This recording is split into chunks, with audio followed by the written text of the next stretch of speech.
Welcome out, everyone, all of you great decoders around the world, wherever you may be, male and female, always. My name is Logan, Decode Your Reality, and I am joined once again by the great Ola from Poland. And ladies and gentlemen, I just wanted to correct myself on the last podcast that Ola and I did, and I ended up spelling her first name wrong, and I had told her about it, and she's like, it doesn't matter. It was meant to be. So when you look at the name underneath her face on this video, you're going to see it spelled without the Y, and I made that error. So I just wanted to correct myself on that coming into this. And this is going to be, let's talk about Exiting the Matrix Part 2. We had such a great draw. A lot of you joined in to watch our take on Let's Exiting the Matrix. So a big shout out to all of you. A lot of love going out to all of you. Really appreciate you coming and joining in for part 2. And I'm really excited to share information that I have, and I'm really excited to hear the information that Ola has that she's going to share, because it's been a minute since we got together. We were supposed to do this podcast, Ola, back in March? Yeah. Back in March, and here it is almost 6 months later, and we're now just finally getting to this. So life just goes by so quickly, but I'm really excited that we're able to come together at just different parts of the world. You know, you being up there in the very high end parts of the Arctic and me being down here towards the equator. So it's a very interesting dichotomy going on. We have you getting polarized up there and me getting polarized down here. So yeah, so we're going to have some fun with this, ladies and gentlemen. We're going to extend upon what it means to maybe like, how do we, some people don't want to be here anymore, right? And I think the search for the meaning of life is exciting. Trying to figure out, like, what does it mean to be a human being? And are we just stuck here? Is there a way to get out of this reality? How valuable is astrology? Whatever system you use, numerology, can these be tools to enlighten you and to basically, you know, get you to graduate to a higher level in this reality? Is that what this whole reality is all about? So there's a lot of layers since Ola and I have talked on how this reality works for me personally. And I know Ola, I know, you know, we really haven't even caught up like that much, you know? So like, I know there's a lot of things that you have done in between when we first got together. So without further ado, I'm going to give you the floor. Tell us a little bit about what's going on. We're going to pull up your charts. People want to get to know who you are. And it's been my pleasure to kind of do that for you. But what's going on up there in your part of the world? Well, first of all, thank you so much for having me back, and this is absolute pleasure. I love our chats offline and online. So really happy to be back. And yes, I've been getting some questions about my own chart. So why am I doing what I'm doing, and why is this kind of you know, ballsy woman who is very logical, but kind of in this female body, which I supposedly don't come across very masculine, which is always a bonus. Yeah, let's have a look into that a little bit later. Why am I even interested in those things, right? And why this alchemy side, which is something that we flirted with a little bit last time. So the getting out of the matrix, obviously my sort of take on it, my view, which is not so much just mine, because I never consider myself researcher per se. I sort of consider myself more of someone who has been exposed to certain teachings, come across certain wisdom, and as a result of that, I'm able to share some things. So yes, a lot has been happening in a year. I think it's been almost a year, if not over, since our last time. I've definitely been focusing. I've brought the alchemy side into my focus much more than it was when we probably spoke last time, including being able to host some events here in the Arctic. So one is behind us, one is ahead of us, or two. One is in Poland, actually. Yeah, so it's been pretty hectic. It's been pretty busy. I think that in terms of what you want to covered today, I might be bringing some good news, even though the latest, I think, is a little bit disappointing with some new lockdowns potentially on the way. But hey, when the madness has no end, right? Yeah. Yeah. Let's kind of maybe we can talk about that first, just to kind of get people's attention on this possible event being put together. And I'll let you kind of describe it. But Ola has this amazing event that she hosted. You've done two now up in the Arctic. I've done one. One. Okay. I thought you did two. Why did I think you did two? Because I have two coming. So it's okay. Okay. Gotcha. So, okay. Yeah. So this is like a retreat, right? Everybody knows what a retreat is. And so Ola has this retreat up in the Arctic, way up almost as far as you can go in leprechaun land. Right. And, so yeah. And I mean, I want to go because it's so beautiful up there. And it's a land of enchantment, right? In so many ways. And so Ola has put together an event to where you can fly out up into the Arctic. It's everything's included: lodging, food, tour guides, the whole 9 yards. And there's a trip that she's putting together for next year, with, I think, the summer, right? The summer of next year. And if this is all going to be able to take place, then I'm working on getting my butt up there and seeing the land of enchantment. So I want to see some leprechauns. You say they exist up there, so I want to see. Absolutely. Absolutely. So I'm normally quite allergic to the word retreat. So I just call it, a gathering, a getaway. I called it last time a getaway, Arctic getaway. So the event in June, that was with that kind of focus on this place, this land. I don't know, we had a chance to go so much into the local legends and the mythology. This land goes by the legendary name of Hyperborea, so there's a lot of speculation here as well, reflected in the local legends and the mythology, including even Edda, that this land has that kind of ancient roots, and this obviously also reflected in the Norse mythology. A lot going on up here, in not just in the Arctic, but specifically this area where I'm hosting these events. So the energy, but this is something you have to come and experience. And we've spoken about it, right? I've been telling you about it so many times. I cannot describe it. You have to be here. You have to experience. This is a land of those giant trees. We have quite a lot of those. Obviously, you have to know what you're looking for. All cut down, but those energy centers are very, very active, especially I think in the context of the current times. So that was the experience in June. And so, of course, we're now switching the gears because the summer and the winter in the Arctic, totally two different things. So my next event is planned for November, early November. And please do not get scared, okay? Winter in the Arctic really starts sort of around December, January, that kind of proper winter with snow. So by November, unless my friends across the fjord in NASA are not going to play with the weather, I think we should be safe on pretty okay conditions.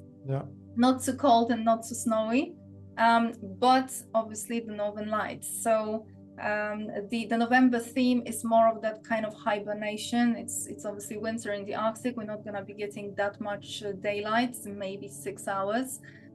So a bit of a journey. Well, I don't want to say within. I want to say to the underworld. So that's the theme, the underworld saga. So a bit of Norse theme and a bit of the underworld. Return of the Titans. What does that mean? The Titans, again, obviously in mythology. I don't recommend pulling up the Wikipedia or the kind of first 3 Google searches, because we know the drill, right? With the history being faked and twisted. So the Titans, the original children of Gaia. We are the Titans, according to those original interpretations of those texts. We are the Titans, the humans, and the return of the Titans at Ragnarok, which is the end. It's not exactly the end of the world. In the Old Norse language, Ragnarok is the end of the gods. So it's demise of the gods, not humans. So that's an interesting thing, right? I think we are right there at Ragnarok right now. So I'm kind of interested in exploring a little bit of that theme in the context of current events. And this event is open to both men and women. And yeah, we will be diving right into those things. Right into it, yeah. So, ladies and gentlemen, if this trip, I mean, I'm planning on, my goal is to go next year in the summer. I'm more of a warm kind of guy. And so like, if this is something that interests you, going up to the islands of Norway, like it's almost as far as you can go, where you're in an isolated area, where you have beautiful scenery around you, and leprechauns are running around, and you're getting almost full 24-hour sunlight, taking full advantage of that, and having tour guides and everything's inclusive. It's a pretty badass trip, to say the least. And so when Ola had mentioned that she had done one, and I was like, oh man, I would love to. I'm going to come up, even if I'm not even part of it. I just don't want to. I want to come up and experience, because I've been wanting to since you and I first did our podcast, and I started doing some footage on where you're at, and it's so beautiful and mystical, and it's a land of enchantment. So if this is something that interests you, like, oh, that's pretty cool, maybe I would consider doing that. Next year's quite a ways away. What would be the best way for people that are interested in this trip for next year to get a hold of you, or even for this upcoming November? What would they do? Just email you, or? Just email me, and you can find all the details of this trip on the website, on my website, under the events. So it's easy navigation there. Yep. So you can read up sort of the whole program and what's planned, what's the idea. Obviously, I am also monitoring the situation currently across the world, with potentially more fireworks coming up. So so we will see if we have to perhaps tweak the program a little bit, or yeah, it's flexible. This is all done in the kind of spirit of understanding what's going on. So don't worry, guys, about sort of losing your money here, because I am fully aware of what's going on. So we just gonna have to play it by ear. And yeah, next year event, we will see. I think it's still in that kind of birthing phase. Absolutely, we're gonna look into what would be the most suitable and the best. But absolutely, honestly, what I'm trying to do is to make Norway Arctic accessible to people financially, because Norway has that reputation of being very expensive, and it is. If you try to perhaps do it on your own, it's gonna hurt a little bit, unless you obviously the money is not a concern. So I'm really trying here to make it accessible for people. So this is not a VIP trip. I'm trying to make it as financially sort of viable as possible, right? Doable for as many people as they can. Because I honestly feel, I'm not from here. I fell in love with this place. I'm from south of Europe, not south, but south from here. So for me to be actually living here and choosing to want to be here, something must be on. And I really wish that as many people as possible could experience this. Yeah, they have it. So I'm going to leave all the information, if this interests you, for next year, the tentative trip being planned out. I'll leave all the information, Ola's links, so you can just click on those, go to her website, Self Mastery Quest, and get in contact if you're interested, if you want a little bit more information. This is how you're going to go about doing that. So shifting gears, ladies and gentlemen, let's talk about exiting the matrix. We had such a big pull on the very first podcast, because when Ola was talking about her ideas and how she feels the way is to exit the matrix, if there is a way, right? She was talking about kind of going down instead of going up, going down into the underworld instead of, going towards maybe this idea of the light, right? And it's so dynamic, this whole idea. Where do you go? Where do you start? How is it possible? Is it even possible? And I thought maybe what we could first discuss and then move into your charts to show people like what makes you such a special tour guide, because like I did a reading for a woman. Big shout out to Tiffany, and she's like, Logan, you're a tour guide, and so like it's like, well, Ola, I think you are too. Like I think a lot of people are tour guides. I think we incarnated with an objective to be someone who will guide people towards the natural evolution of what it means to be a human being. Like, where are we going? Are the Titans coming back? The rise of the Titans, as you said, like we're the Titans, and I couldn't agree more, right? But this yuga topic, the yugas, if you're somebody who fancies the yugas, which is, the stages of life. And, like for a long time, I was thinking that, man, like it sounds like we're in the Kali Yuga. There are 4 stages, and it's golden age to dark age. The dark age is Kali Yuga. You're the farthest away from source energy, that you're on the descent, you're on the decline. But the good news, if there is such a thing, is that the yugas then, once you get to the bottom, once you get into the hellish regions, the Kali Yuga, where you're the farthest away from source, you then start to ascend back up towards the light, towards the golden age. So it's like going down into the cellar, right?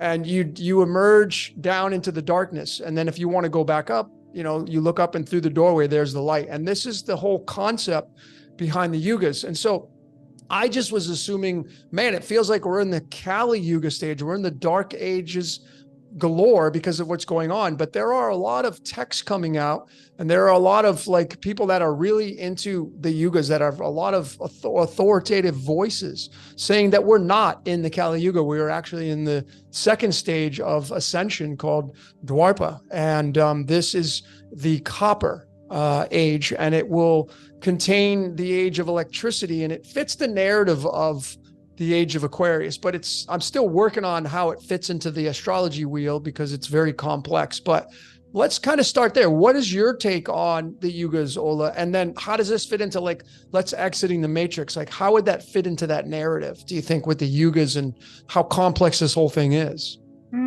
So I think we have sort of few things to look into when we consider that, and I hope I'm not gonna forget half of them as I go along. But one thing is the yugas, so the sort of concept of yugas itself, right? When you sort of look into that, there's obviously an issue of calculations, how long they are, and there are different schools, or perhaps different views calculating them, some Kali Yuga into millions of years, and then there is this opposing view that suggests that this is an error in calculation, and in fact that is not the sort of right estimation. We're dealing more with something in the thousands of years rather than millions. And that then takes us, and of course this is analyzed against some of the Vedic texts, which are suggesting that if you do the math, Kali Yuga would have ended around the sort of early 2000s. Of right now, we're talking sort of 20 years ago. So the interesting thing is that when you look to the Mayas, and of course we have the 2012, which has been misinterpreted as the end of the world. It is not the end of the world, it is end of an era, end of a cycle, right? So they had their clock, and this is not the end of the world, this is end of certain cycles. So there are parallels that can be drawn between those two, amongst other things, suggesting that, look, ancient clocks, ancient mechanism, pretty much coming up, indicating that the Kali Yuga ends literally few years, with an error, or perhaps, literally under 10 years difference, right? So the question here is, okay, so now we are obviously moving, like you said, we're moving up. Great, but this is not a binary process. We're not cutting off one and moving directly into the other. So it's obviously things are going to be gradual, gradual, and this is not a sort of stepwise approach. So however, the key thing is, each yuga or each period, each cycle is bringing a certain energy with it. And when that energy finishes, when it's terminated, when that time sort of passes, certain activities are not supported anymore. So you see, we are literally what it seems between, or you might say we are in that new the next era. However, we are still feeling a bit of that old breath on our backs. That's one side of those cycles. But if we look in a even grander context, there are two more things going on. We know about the age of Aquarius, although that is obviously much smaller cycle, because these are going around sort of 26, 20, 25 and something thousand years, right? So this is not something that we necessarily need to compare to those grander cycles. However, as it happens, they kind of align here. So we are standing at the gateway, as I always say, the gateway to the Aquarius, which again, that's gradual as well, while Kali Yuga is slipping away. And there is a third one, which very often gets totally missed, and it's actually very important. That is the fact, and anybody can sort of check that. At winter solstice, the sun is aligned perfectly to the center of Milky Way galaxy. That is not something that happens very, very often. So we have three major cycles aligning at the same time, which makes the time that we're living in really, really special. Yep. So what is the significance of it? Well, the significance of it is that even when you look into things in a sort of scientific way, with that scientific eye, there are multiple physics institutes across the world. In Russia, you know, those that are not necessarily serving the agenda immediately, they are reporting that there's some kind of influx of cosmic energy that they cannot exactly identify. However, it seems to be exponentially rising over the recent years, with the beginning being 2017, which is a very interesting date. I'll tell you why. So here we are with all those three massive cycles aligning, plus some kind of cosmic event taking place, as in some kind of energy coming in. It is not only energy coming in from the cosmos. Specifically, it seems to be originating at the Milky Way galaxy center, at that black hole with which the sun is perfectly in alignment at winter solstice. So we're just heading there. On top of that, this energy is being reported to be also coming up, like rising up from the center of the earth. As in what? From the underworld? Interesting. Right. So, and this is measurable. This is, you see, this is not some kind of speculation or some, you know, new agey channeling. This is measured. Sure. So the question is, what is this energy? Where is it coming from? Why now? What is the significance of the sun alignment to the Milky Way galaxy center? Well, the sun, if I kind of detour for a minute, the sun right now, I think even if we consider astrology, numerology, it has that kind of masculine energy connotation, right? But that is again the matrix overlay, the matrix hand put upon the original interpretation. Because when you dig to the ancient cultures, to the cultures of pretty much regardless of geography, in every culture of the old days, the sun has a feminine connotation. So the sun is feminine, the sun is a portal. So if we look through that lens, the sun alignment to the Milky Way galaxy, which is what? Well, we're told by the same scientists who are measuring this influx of energy, they tell us that everything, all matter, is born out of a black hole. So what is it, right? Is that some kind of womb? Is that some kind of birthing ground? So there is some kind of energy coming from that black hole towards the sun, which acts as a portal and sends or sort of passes or allows that energy to enter this plane. And this is major, this is significant. What kind of energy am I talking about? The dark energy. not the dark energy as in some kind of darkness is coming, but the dark energy, the one that fills up the almost entirety of this universe, right? When they measure the sort of physical things versus this energy, it is like 99.999%. So, but this energy has actually a direction. It is coming at us. It is not just out there. It is coming this way towards the sun, and through the sun here. It is being literally reported, is measured here on Earth. And no, I'm not talking about the Schumann resonance. So what is this energy? How interesting that, all those alignments are happening at the same time.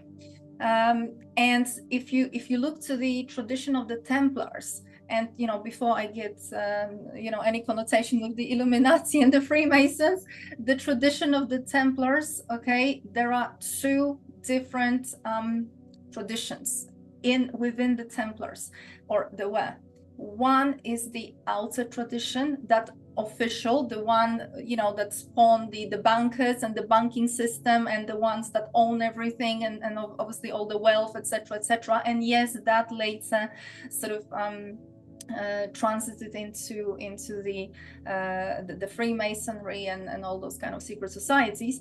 But there is another part of the Templars, which is the inner tradition of the Templars, and this is where we get a lot of the alchemical teachings from. But this is not where they originated, but this is where they got passed down through. So, for example, the cathedrals being built in a certain way, certain architecture that cannot be replicated even now. This is all the result of the teachings of the inner tradition of the Templars. And what do they tell us? What did they quote in the messages? That there is something very special that is going to happen 2017 to 2025. Did they give us the dates? No, they gave us a sign. What is the sign?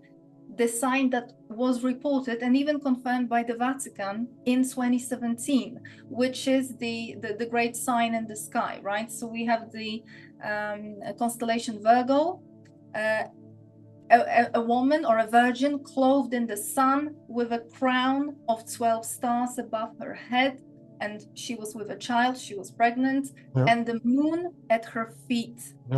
That is and you know that very well, right? That For is sure. an astronomical event. So that nobody sort of showed up in the sky, no goddess. It's an astronomical event.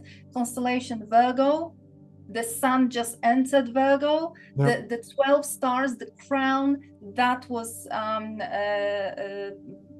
sort of formed by the constellation Leo, the stars of constellation Leo, plus a few planets, Mars, Venus, and Mercury, that were sort of behind the sun. The moon at the feet of Virgo, so the moon was leaving constellation Virgo, it was literally at the feet of Virgo, and Jupiter was also in Virgo, so the pregnancy. But there is a very alchemical and esoteric meaning of that. So even Vatican at the time, they have an observatory, which is quite interesting, right? That they are looking at the sky too. Even they reported, they confirmed, this sign is not only a sign that comes from the Templars tradition, it is in the Apocalypse, it is reflected in many other traditions. So this is not something that's a major discovery here, but the fact that it happened in 2017 and then sort of opened up a domino effect of events, which the Templars sort of dated for about 8 years. So 2017, 2025, right? And how interesting that all that is happening in the midst of those three amazing cycles, also as it seems coming together. So when you put the last 3 years in the context of all that, I would suggest that probably what's happening is the energy to sustain this level of control, tyranny, misery. The energy is no longer there. So they are trying their hardest, and they don't have much time, because the energy, as you can see, it's kind of they're losing their grip. Absolutely. So this is the kind of good news here, because they are really losing time. They cannot stop these processes. They do not have that kind of power. They cannot prevent them. They cannot manage them. The only thing that they can do is obviously, manage and control us, which is what they've been doing. Yep. So this is that kind of context that I would put those events in. Yeah, it's so fast. Thanks for sharing all that, right? Because you mentioned 2017. Well, in 2017, there was a patent that was granted, and the patent was on something called nanotechnology. Right. And if you put two and two together and you tie that into what's going on the world stage right now, which I think is coming around again, is tied to nanotechnology. And you get into graphene oxide and all those kinds of technologies, right? And this was granted in 2017. And it's so interesting because when you pull up the astrological map for the patent, so I have a decode coming out on this, where was Mercury? For this patent, Mercury was in the 19th nakshatra. It was called C19. So it seems like Mercury has its place as being the messenger. And this whole technology, this nanotechnology, is where you basically have a cell, and when it opens, then it can communicate to the rest of the body. And this is where you get into what's going on the world stage. And then this is I think this is kind of interesting because, as you said, there's good news here, right? Because they're losing their grip. And they say it's like, okay, well, like the people that have the temporary control, because they can't have permanent control. So this is the good news. And is this the way we technically exit the matrix? Literally seeing that the complete foundation of it is starting to crumble. It's starting to fall. And it's because of, like, when you look at the yugas, and I feel the way this reality works is through waves, vibrational frequency, sound waves, et cetera, et cetera. It moves in a trough. It's like a up and down motion. And this is the way the yugas work. And then you fit the astrological wheel as it spins, as it moves through time. But we were going down. We were going into the descent, as I mentioned. And now we've come through the trough of the very bottom, like scraping the bottom of the barrel. And these time frames you mentioned, with the alignment of the planetary positions and the pregnancy of Virgo being what the largest constellation span from tip to tip, right? I think Virgo is the biggest. Why Virgo is so, like, it's 6, and carbon through alchemy is tied to Virgo. Virgo is the lover's card in the tarot. That's Adam and Eve, and Virgo is the virgin which gave birth to the Christ. And then you have across the way as Pisces and the 2 fish. So it's just really fascinating how all these things work and how they fit into the context of the yugas. And then we have this whole aspect that you mentioned about the control being lost. And then this last ditch effort to do whatever it takes to hold on to that control, because the fear of losing it is something that obviously those in the power positions don't want to experience. It's like, as a human being, when you as the listener, when you start to lose control of your health, you start to freak out. When you start to lose control of your personal relationship, you start to freak out. When you start to lose control of, your employees, you start to freak out. When you lose control of things in your life as a human being, what do? We all do it. We start to kind of freak out. We stress out. And then we start doing things that are kind of maybe uncharacteristic, like, of what it means to be a human being. And now you're talking about people that, in my opinion, incarnated to work for Darth Vader, be the Darth Vaders. And when they start to lose the control, then they really go to extremes to try to hold on to that power. And we're starting to see the beauty of that ain't happening anymore. That's not happening anymore. And that's the beautiful part. And this is why people like Ola and, like, these are the tour guides coming out to show you, hey man, like, there's nothing to fear. Like, you've probably done this before, and now we're like, it's not like you had said, it's not a flash where there's a complete reset and then the world just changes instantly overnight. Now, is there going to be a Phoenix event, Jason Bashir's Archaics?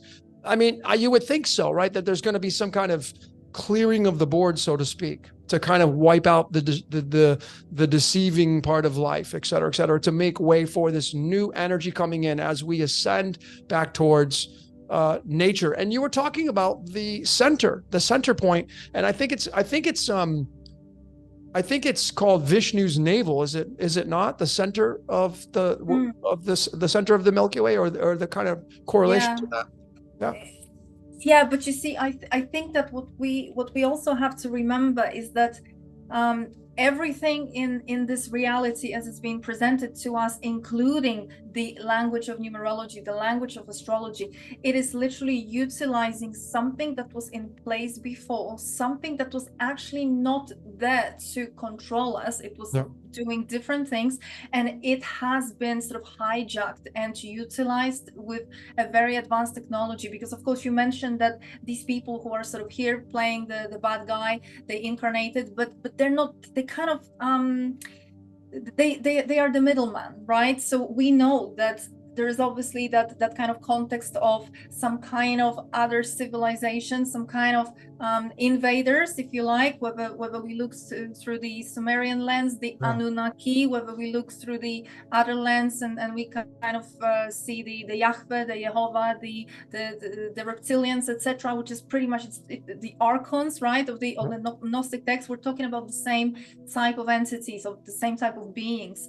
And the way this works for them, or it worked, is that they have a very advanced technology. I mean, think about it, right? What kind of technology are we talking about to be able to create a mechanism that is clearly mathematical in, you know, under the sort of surface here, clearly based on some kind of code and some kind of programming, like computer. I mean, there's almost a binary language used. This is why it can be translated into astrology, into numerology, into other type of codes. There is a technology behind it, probably some very high advanced sort of computer language programming of certain things going on here, utilizing something that's already been in place. So this is part of the trick, because we are now sitting here confused, looking at, you know, for example, like you mentioned, constellation Virgo, right? Like, obviously we can extend that into all those tarot cards meanings, as in that's the 6, that's the lovers, or this is the number 6 and this is what it means. But the constellation Virgo, and this is where I'm always pulling back to alchemy, because alchemy does not bow down to astrology. Alchemy, the feminine alchemy, the alchemy, not the sort of masculine, the patriarchal alchemy that they came up with, not that one. That our original alchemy, it does not bow down to any of it. This is our original birthright in terms of how we were created, and the kind of powers that we can access. So the Virgo constellation is talking to that kind of alchemical energy in a woman, the virgin energy, the maiden energy, right? And her showing up pregnant. The pregnancy is not physical, as in this, it doesn't talk about women suddenly falling pregnant. It talks about women using the Holy Grail inside of them, which is something that I think I mentioned last time, right? The Holy Grail is not to be dug out from anywhere. It is the womb of an alchemical woman, of a woman who's awakened to herself, to her alchemy. So the pregnancy is not physical per se. It is that pregnancy whereby that Virgo is using the alchemical vessel again to materialize certain energies that are coming in, which is what I mentioned before. And you see, and an interesting thing, extension to the Aquarius. How do I know that? How can we even draw such parallel? Because Aquarius, again, in the matrix, if you look up what Aquarius looks like as a constellation, it's a man holding a pitcher, pouring water, right? That's a misinterpretation. This is incorrect. Aquarius is not a man, it's a woman. Mythologically, a woman holding a pitcher, pouring water of life, that's Hebe.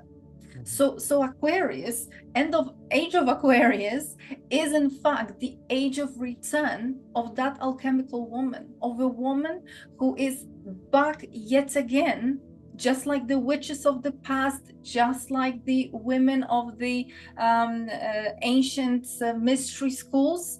They are able to access that feminine alchemical power, which women have lost contact with. And there is everything being done for the past several thousand years for women to be disconnected from that power. And we know that, and we can see that, right? I mean, Cathars were killed for that, Templars were killed for that, because they had that wisdom. They brought that wisdom from the Middle East, remnants of some of those teachings. And then we obviously have the witches. Everybody burned at the stake. Why? What was so scary, right? And this is right now very clearly, we are told in so many ways, with so many symbols in the sky, including that this is the time where the return of that energy, the return of women, of that alchemy, is the key to sort of unlocking something, and to be taking us, you know, in that kind of step change into that next phase, into that next yuga or cycle, right? So yeah, I mean, Phoenix event, I don't know if there's going to be something specific, or is it going to be the fact that literally it is a game changer, if that can happen. Yeah, great points, right? I think, you know, you touched on the witches being burned at the stake, and, you know, these stories that we read in books and ancient texts and all that. You know, you think about this, ladies and gentlemen, if you just kind of use your mind here now, like you're talking about going back to centuries ago, and that time frame, if you know, because when I was studying the yugas personally, I'm like, yeah, if you compare now to, let's say, you know, World War I, World War II, I mean, we haven't had one of those, you know, in a really long time, like where it was a massive die-off, you know, a lot of people being killed. And then you go back to the Viking Age and and then you go back to some of these ancient texts where people were just barbaric, you know, and they would just kill you just to take whatever they want from you. And it was not, and so this is, and the witches and all that, like, was this the true bottom of the Kali Yuga, like the Dark Age? And then you're having people incarnate, and you're in such a dark space where you're so separate from source that when somebody incarnates as what would be clarified or classified as a witch, they're a straight up demon, right? Because they're tapping into something that's not, the people aren't ready for it. You know, like astrology and numerology, and as you mentioned, you brought up a great point. These have been around forever, right? But it's what you utilize them for. And when you're in a dark space, when you're in the Dark Age and everything around you really is just hunkering down to keep you pushed down and suppressed, and you have tyranny and all the things that we're seeing here, then people look at us, they want a savior. They want something to relieve the suffering. And of course, this to me is where the church comes in. And I think the church has been completely, you know, deified. It's been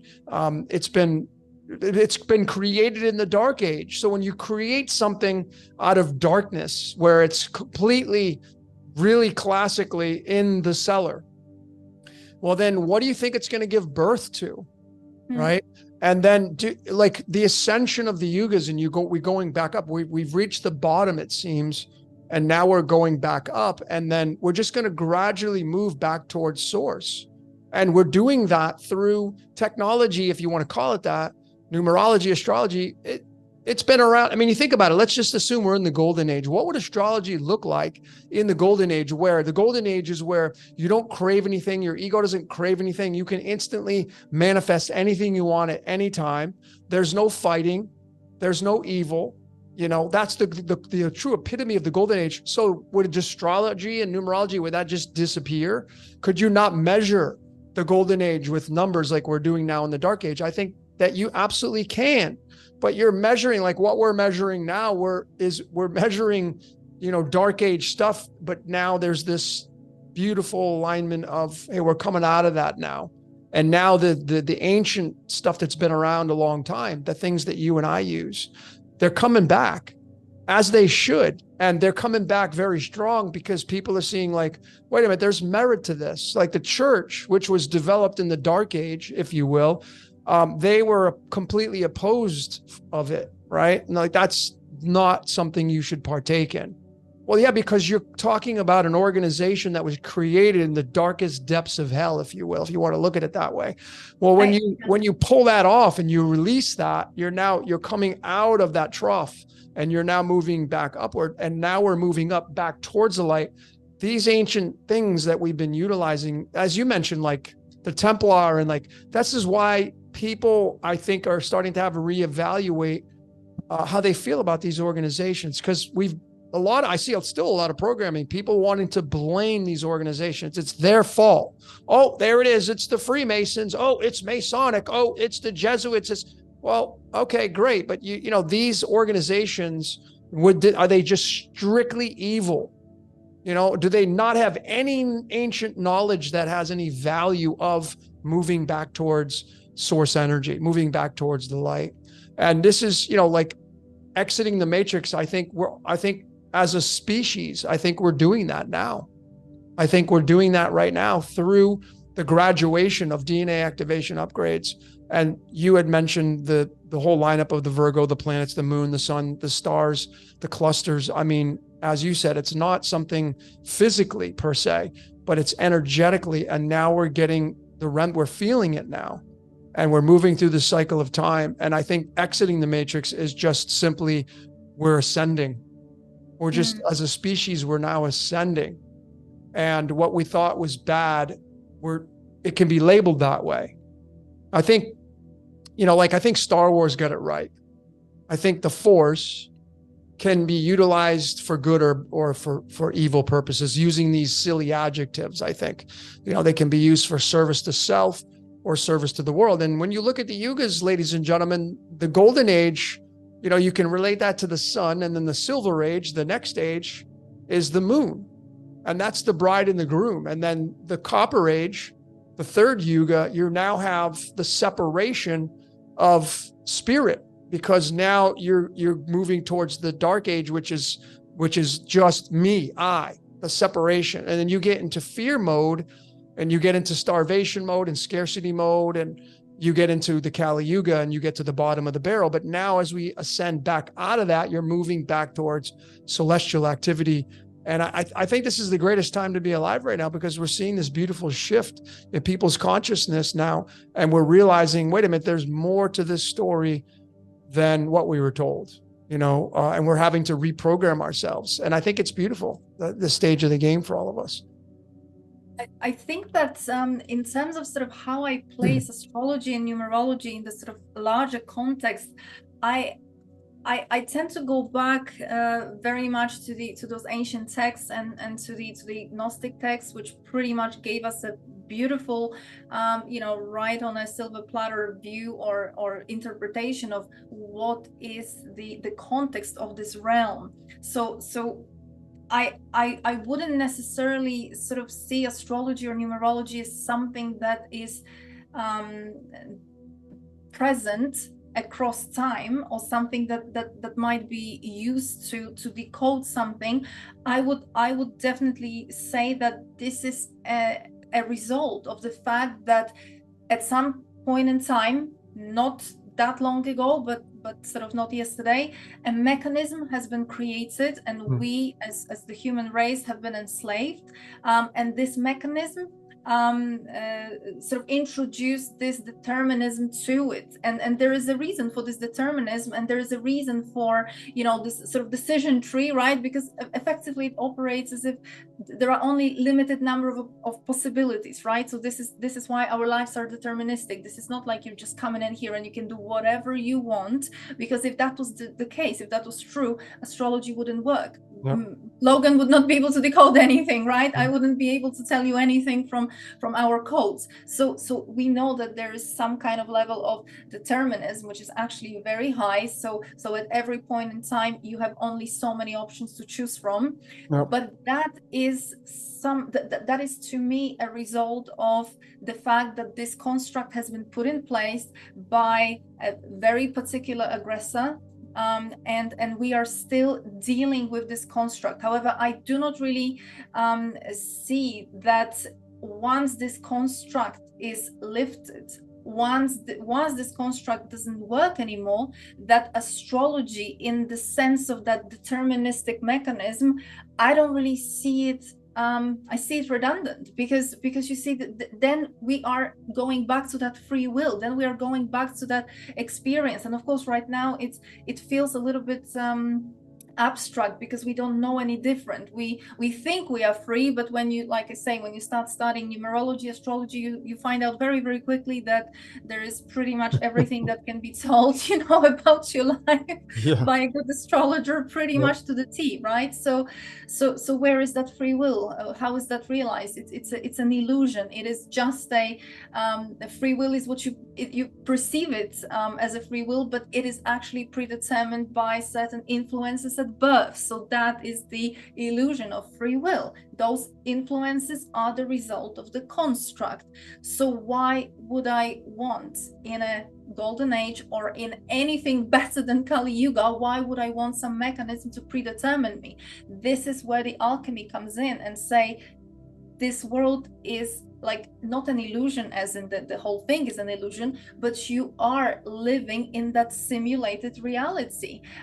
If you sign up to it, and the signing up to it is the effect of the programming, right? And obviously those planets, the technology that's been utilized is streaming upon our third eye. We are picking up certain frequencies, and this is how our lives are directed, and we kind of think that it's obviously our choice. So I would probably say that, to me, when this is over, astrology or numerology are not going to exactly have that same use, or perhaps no use, or perhaps we're gonna go back to observing the sky, but for different reasons. Because you see, I also use the sky in the context of those great cycles, but not in the same way, right? Not to that kind of evil end.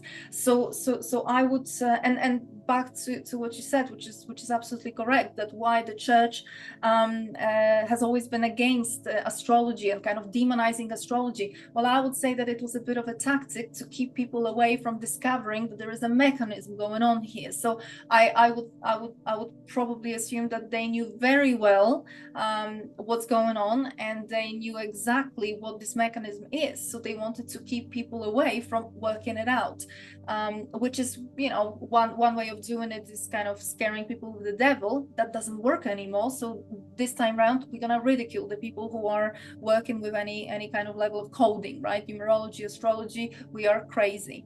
So that's the fashion for the 20th century and 21st. So I would say that once this is over, we probably will be able to see a totally different lens of looking at the sky, and sort of what we can derive from that. And mind you, I don't know if I mentioned that last time or not, but the very interesting thing, on the I think it's 10 francs, Swiss francs, the bill, there used to be, it's either 10 or 1, please don't quote me. There used to be a picture, literally astrology, there used to be a picture of the sun, the planets on the orbits, so very clearly a picture of how this reality is managed. That has been recently, in the recent few years, that has been replaced. And the new bill, the new note, is showing some kind of a portal, some kind of like a tunnel with 2 tracks going in. And the interesting thing, I just recently run into it, because people were kind of raising an alarm that Beyonce at her concert was using some kind of mind control, mind programming, with a picture of a portal and 2 tracks going in. And I'm thinking, this is exactly the same picture. So I'm thinking, what I'm feeling is that they know that this construct, that this reality is not going to hold anymore. They are desperately needing to find a different way. So you see, I think that to an extent, astrology, numerology, the way we know it now, might be literally terminated. The influences might no longer be sort of operating. But I think, and this is probably where sun comes in, right, with their little experiments there, I think they are trying to take us through some kind of portal that they've created. They probably trying to take us into another way where they can control us. So I think this is a very interesting thing, because it's quite hard to figure out what exactly is this portal, what exactly is that, you know, what is it that they are planning. But clearly what we know for sure is that the way things are is not working for them anymore. It is not supporting their agenda anymore. This is part of the reason why they are getting so desperate, why they are in such a rush, because literally every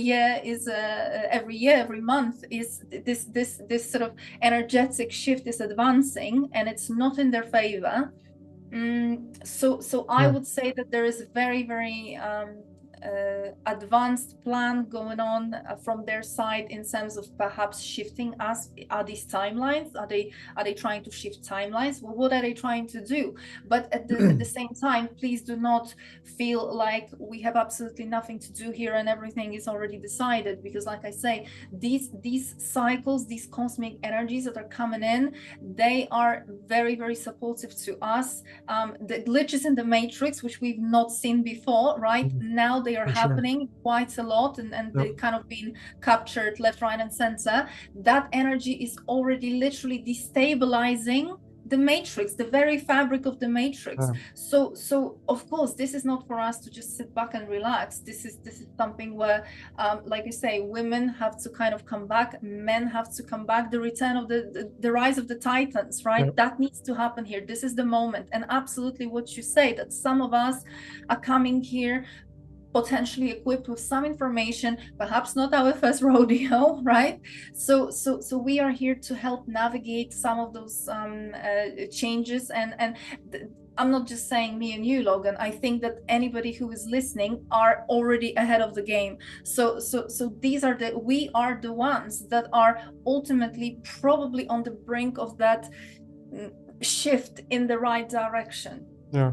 No, those are great key points. I totally concur with you.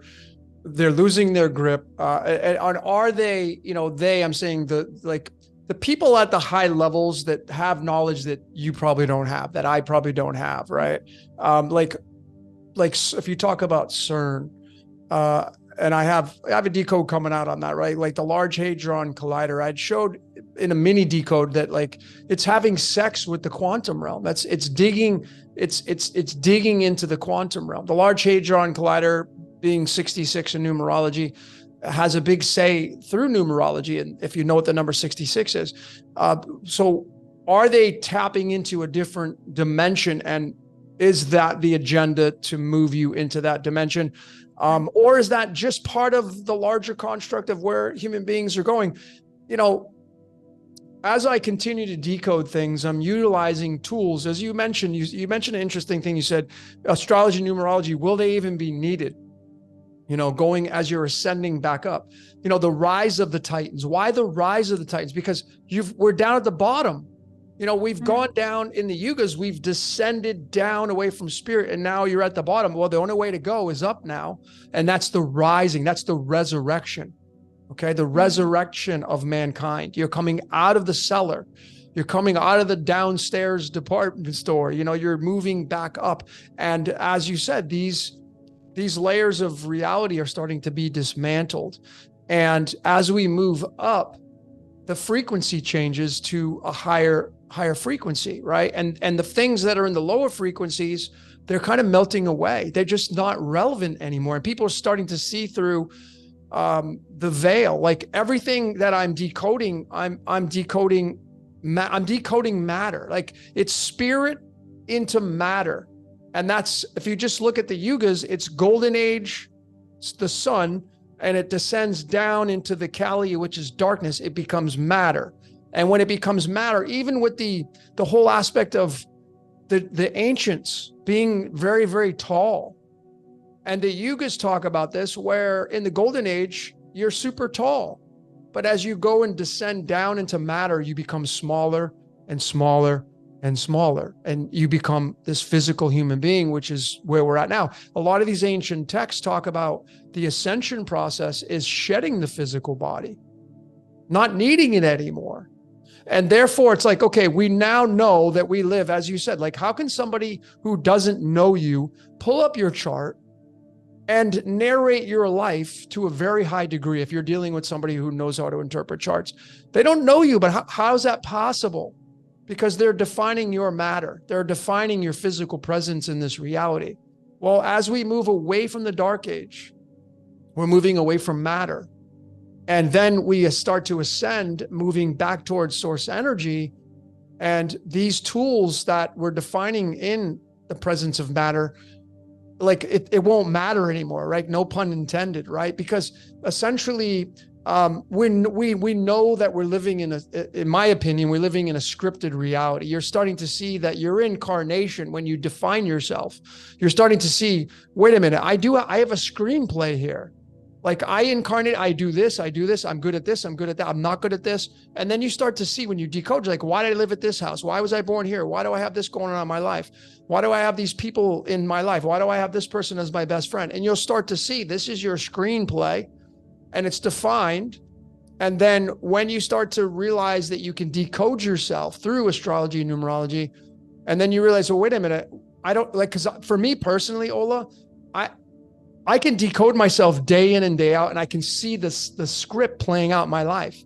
I don't ever have to choose dates on the calendar, and then I go back and I decode it, and I just laugh because it was like it was supposed to happen on that day. And I'm not even trying. I'm not like sitting there mapping it out, plotting it out. Like, I guarantee you this podcast, the timestamp, the total timestamp, whatever that's going to be, I just improv them all. I guarantee it's going to have massive significance pertaining to what you and I are talking to. I already know it will, because I'm in tune with this reality, and the reality is in tune with me, and the same goes for you, right? But as we ascend out of the Kali Yuga, out of the dark age, is the narrative going to change? Is like, oh, okay, well, now we don't have a screenplay anymore.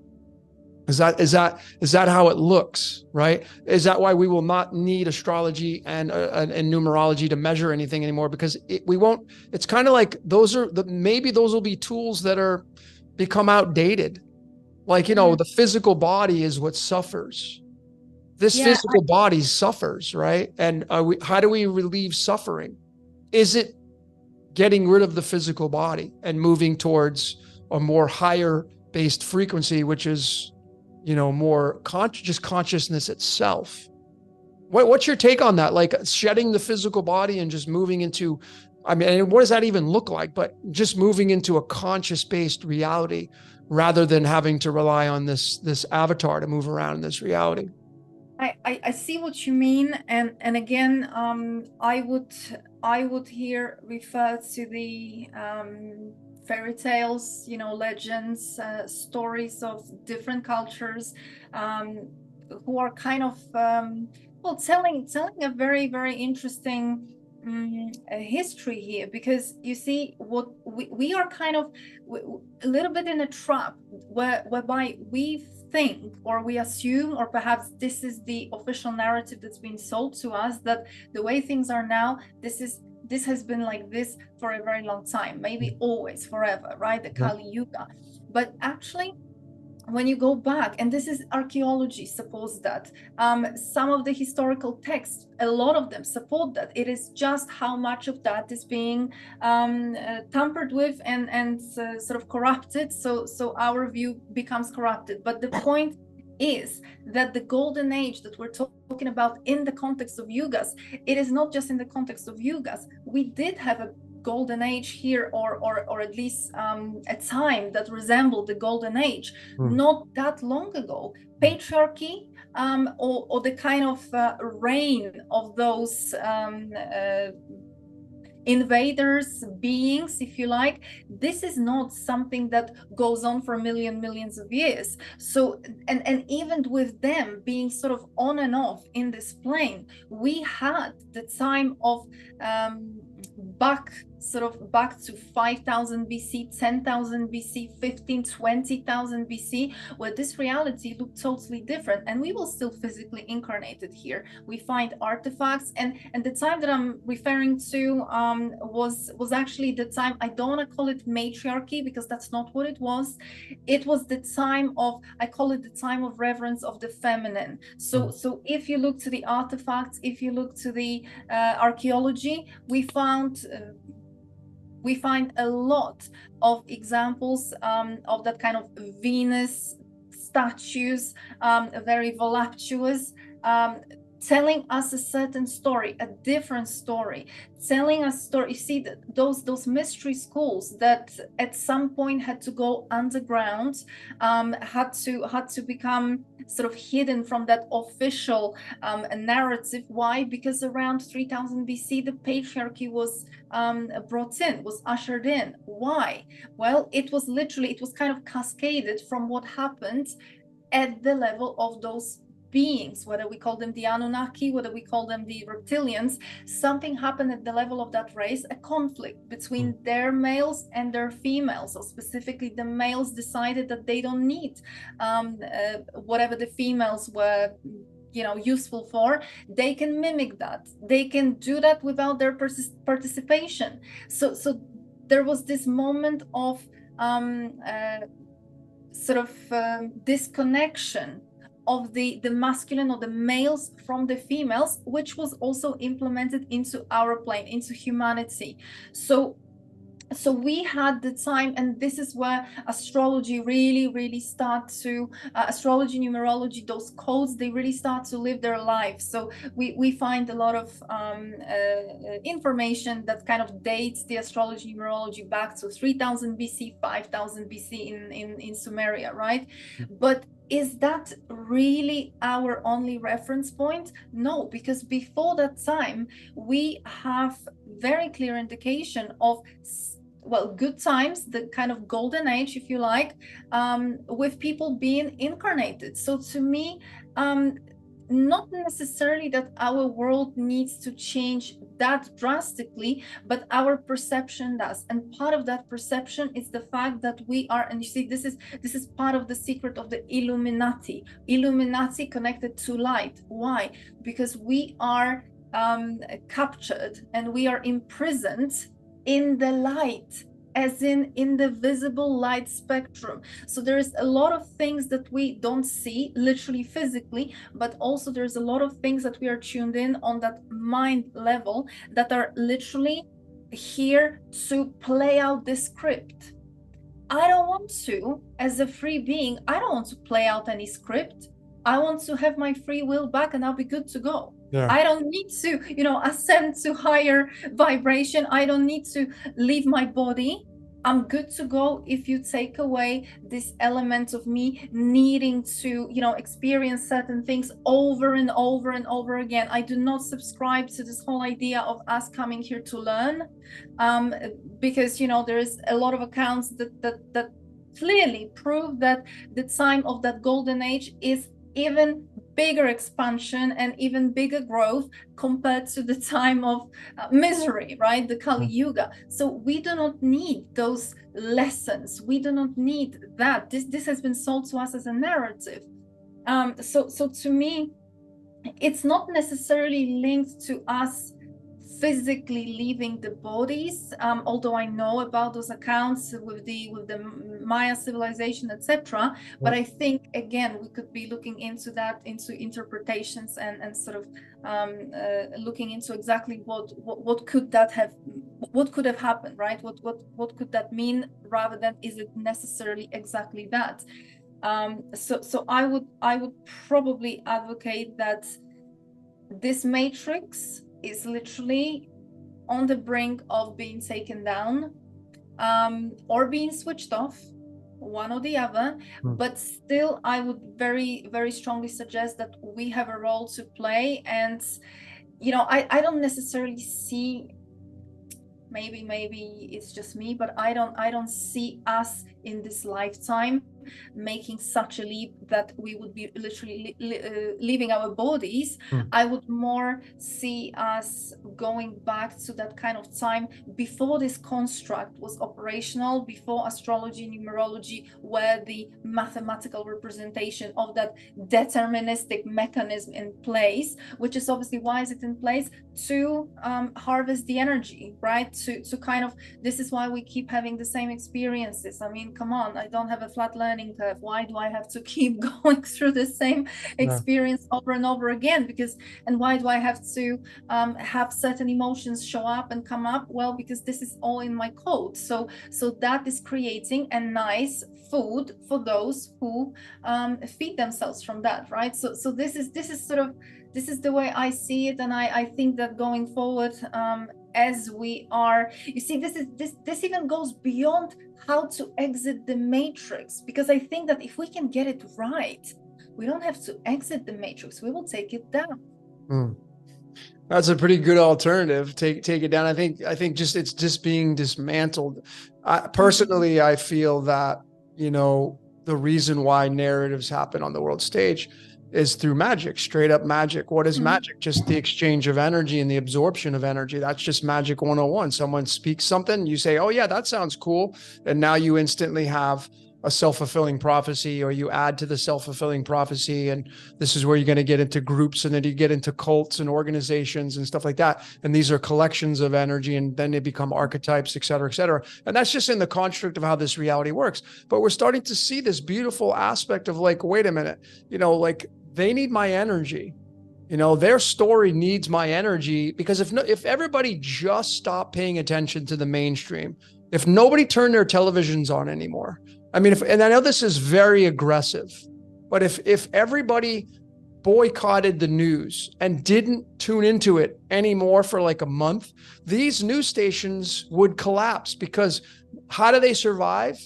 They survive through financing, and financing is through commercials, and commercials is through marketing, and marketing is through products. And it's just a big pyramid, right? It's a Ponzi scheme, so to speak. So if everybody stopped tuning into the mainstream would lose its power, because it wouldn't be financed anymore. Because that's how like the Super Bowl football, American football, the Super Bowl is one of the most watched sporting events for the entire year. And so these commercials, they end up getting a lot of money. Like, you got to spend millions of dollars for a 30-second spot on this stage to be a part of it. And that's because you have all these eyeballs on this game, and you're getting all of these hits. You're getting all this prana. You're getting all this energy. That's the same way it works for the mainstream. So if you don't pay attention to the mainstream, it loses its prana. It doesn't get the energy exchange anymore. It no longer becomes a high-level archetype. And I think that's how we are exiting the matrix. People are realizing, okay, well, Republican, Democrat, same thing. They're both work for the same boss. Boring. I know what you mean. I think it goes beyond that, because obviously the fact that people will tune out of that, and there won't be that financial sort of incentive, and things will just naturally be terminated. I think this is that material realization, sort of that's how it gets done in the physical world. But really what would happen here is that the very mechanism which is designed to keep that attention, to keep growing those emotions, suddenly is failing, and it's not getting the food. Yep. So I think that the collapse would have happened on a much more subtle level than just the physical.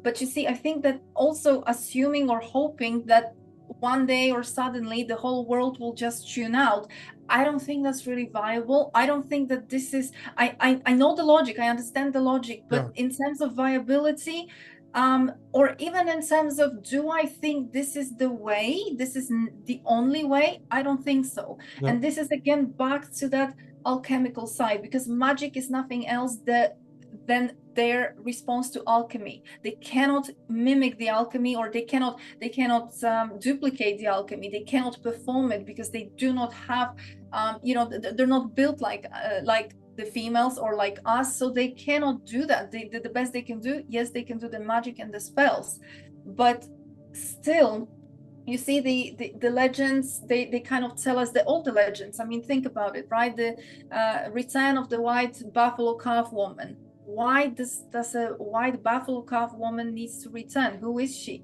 Well, if you look into the alchemical meaning of that, the white buffalo calf woman is a one aspect of the feminine alchemy.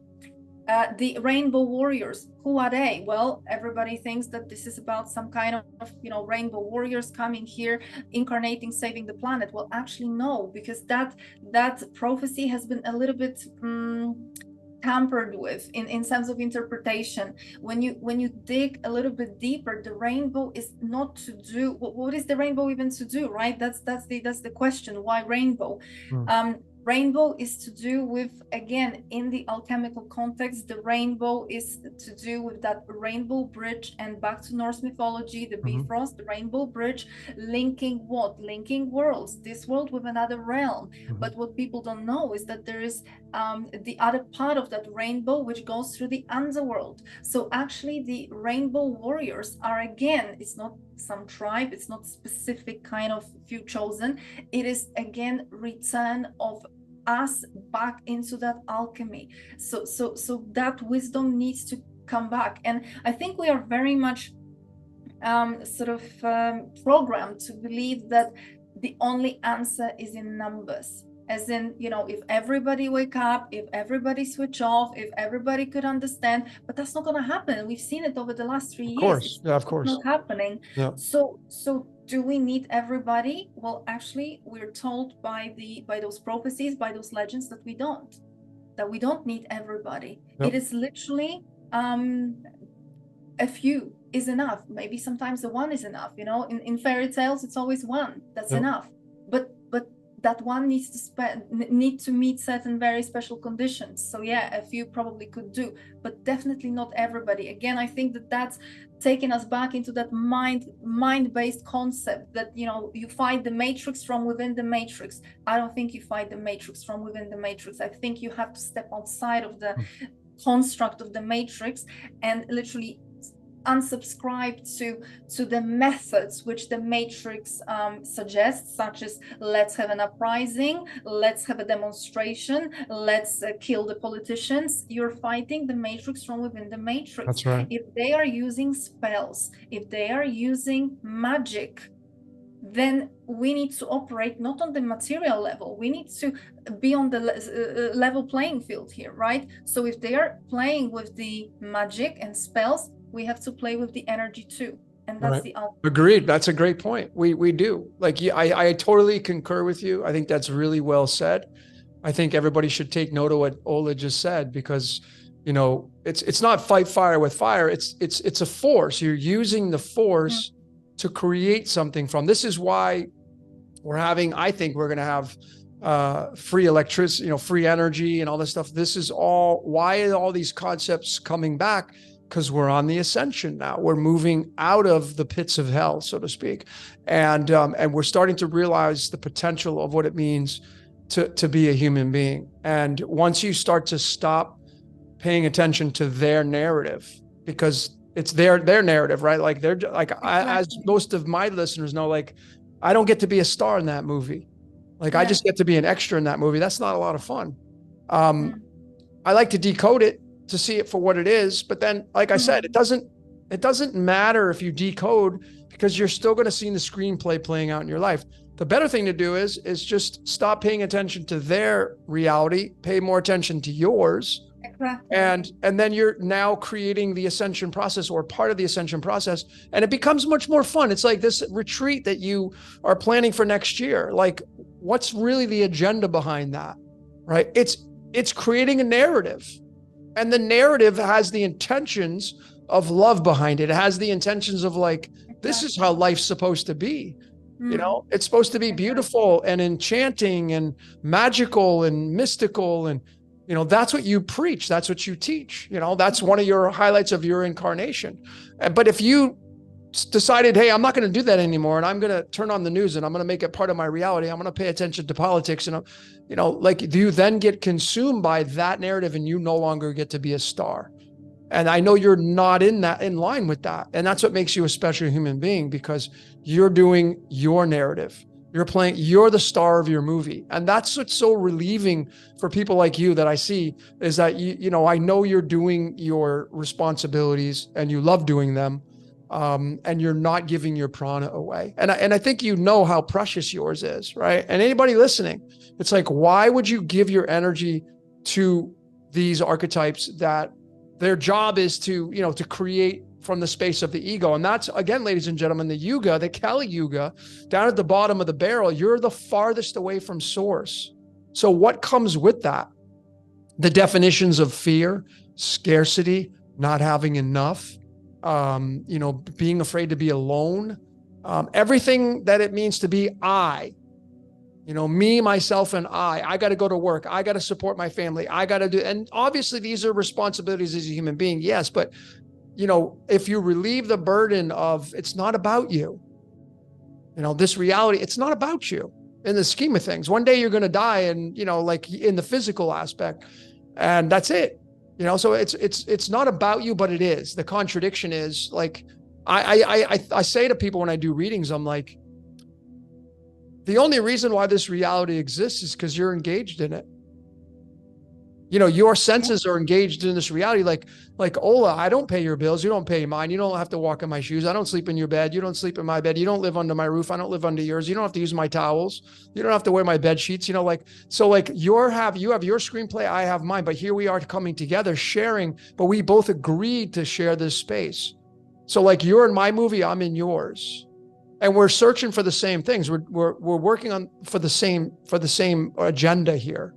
And it's a beautiful thing, because we're not paying attention to the agenda that'll keep you stuck in I and the ego and all that kind of stuff. And I think the ego is, there's a part of it where it's been demonized, but I think the ego is like, okay, well, what makes you happy? What do you want to do in your life? What do you want to be when you grow up? I ask this question to the people I do readings for, even if they're a mature adult. I'm like, what do you want to be when you grow up? Because there is that chance or that possibility as we ascend back towards source, we're going to get younger and younger. Because, when you go and look at the yugas, you start at the golden age. Imagine you're like a healthy baby. And then as you descend down into matter, you end up facing death. And death, what does death look like? And one day you will face it as a human being, if this construct remains the same and the holes out. So what does it look like when you face death? You become old and wrinkled. Your bones hurt, your joints ache. Maybe you have a little pain in your back, lumbar jacked up.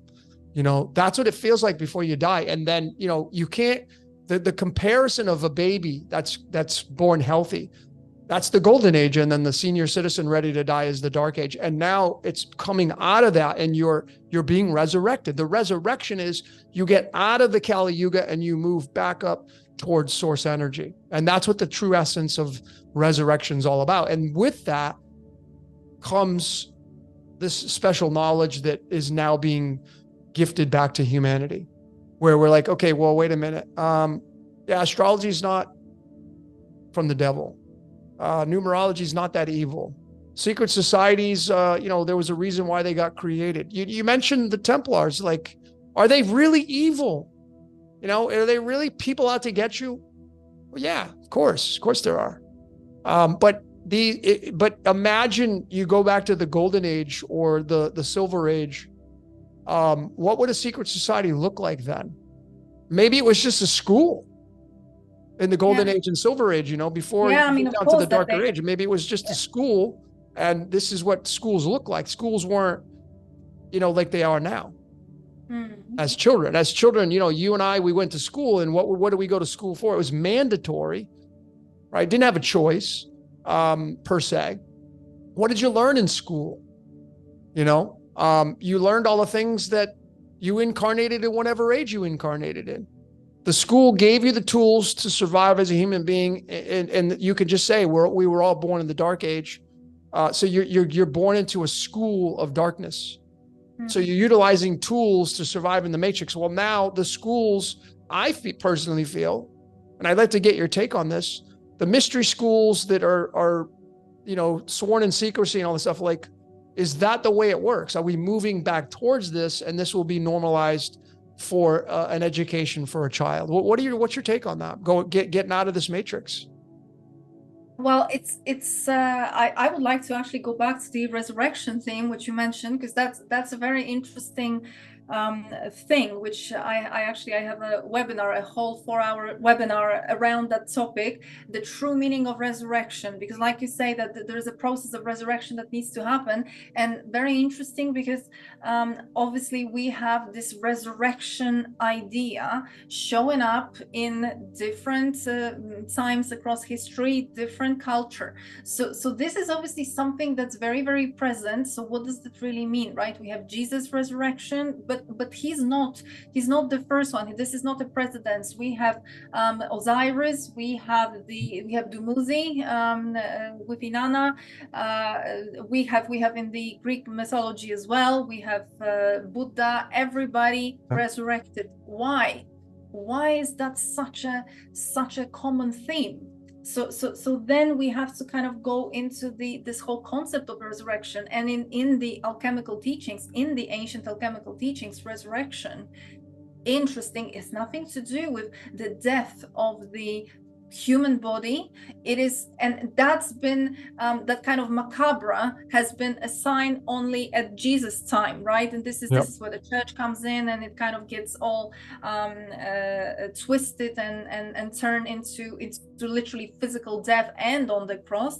But originally the death is not physical in those stories. There is a different death going on here, or resurrection. So the death is that death on a spiritual level, is the death of the soul when you get captured into the matrix, into the net of this reality. What is the net of this reality? Well, you know, watch Matrix or watch any other movie where you see the code kind of flying across the screen, or those sort of squares and rectangles of the matrix, as in literally the net.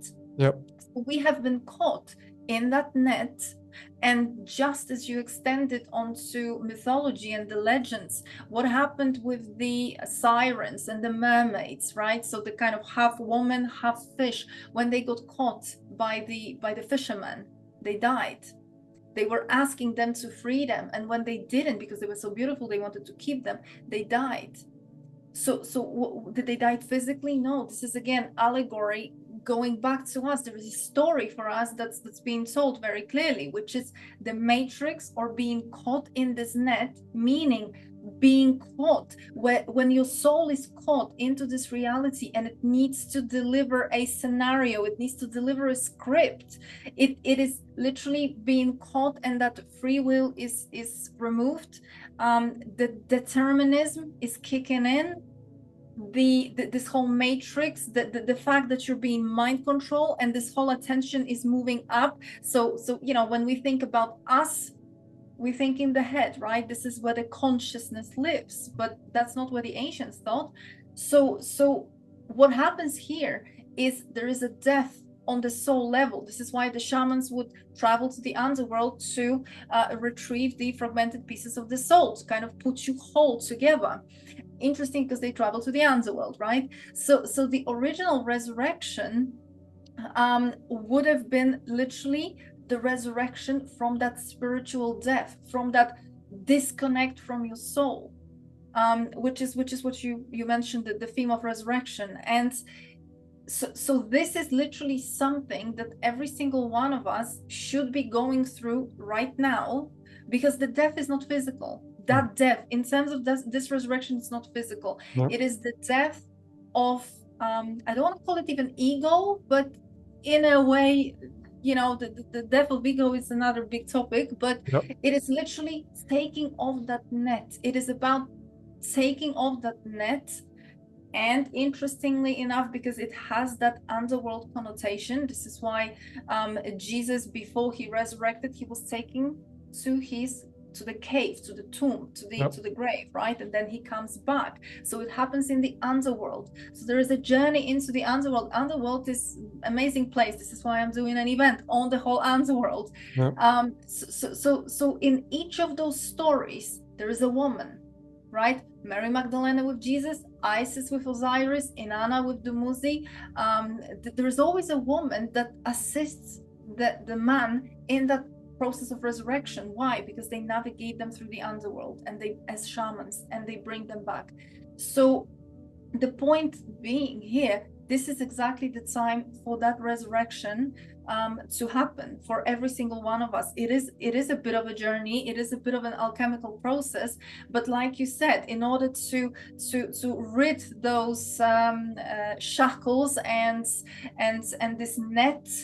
This is why the Pope is called the fisherman. This is why they wear that headpiece, right? Because the role of the Catholic Church, or any church, any religion, has always been about catching people into the net. This is the same as Nimrod in Babylon. His contract with Marduk was about gaining certain powers if he catches as many souls as he can in a net. So the age of Pisces, the net and Pisces, right? So the resurrection is literally returning back to yourself, removing the shackles of the matrix. Is a little bit more to explain. That's why I talk about it for 4 hours at my webinar. But the process itself is really, really clear. This is one of the ways to get out of the matrix. What is that net? It's the programming. It is the way that we are responsive. It is that compatibility of the signal being sent and you taking an action in accordance to that signal, right? So the fact that this is working, you have like an antenna, you have a receiver. So very much based on that illusion of what we buy into, of what we believe. So resurrection, key point. Due to the length of our discussion together, Ola and I decided to create part 3, which will be released soon. However, if you're watching this podcast weeks after its release, which was August of 2023, look to the podcast catalog on Decode Your Reality. Simply start at the homepage, navigate to the podcast section, and click the View Full Podcast hyperlink. Once you're there, all 3 episodes of Let's Talk About Exiting the Matrix will be in succession for easy access to view.